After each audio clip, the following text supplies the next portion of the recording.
tapat na di ko malilimutan. Dahil nga at sapagkat hindi to kayang tumpasan ng anuman. At kahit sino, ikaw ang nag-iisang anghel dito sa aking paraiso. At ako'y laging nandito upang sa'yo ay gumagamit sa bawat liwanag at dilim na yugto ng iyong buhay. Hindi rin sapat ang habang buhay dahil ito'y walang hanggan. Wala ka sa'king kapalit at di nila kayang pantayan. Napakasaya kapag kasama ka, sana'y laging tayong dalawa, ang pagkagabi sa bawat araw. Dahil pagkasama ka'y mundo'y sumisigaw. Ikaw ang nagbuo ng buhay ko.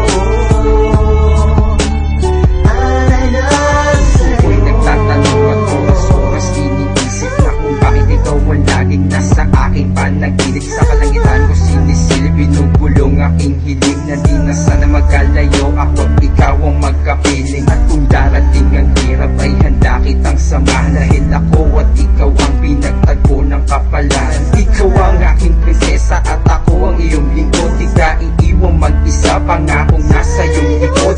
Ang pag-ibig kong tapat, pagmamahal ko na lubos. Ito ay di na maglalaho ni hindi magtatapos. Pagkat ikaw ang siyang may hawak ng aking kaligayahan. Ang mga pangako mo na aking pinangahawaan, aking na rin patutunay na di kita kayang ipagpalit. At ang tunay na pagmamahal hindi ipagkakait. Susulitin ang bawat saglit na habang tayo'y magkayam. Dahil ang ganitong takbo ay higit pa sa aking pangarap. Napakasaya kapag kasama ka, sana'y laging tayong dalawa, ang pagkagabi sa bawat araw. Dahil pagkasama ka'y mundo'y sumisigaw. Ikaw ang nagbuo ng buhay ko.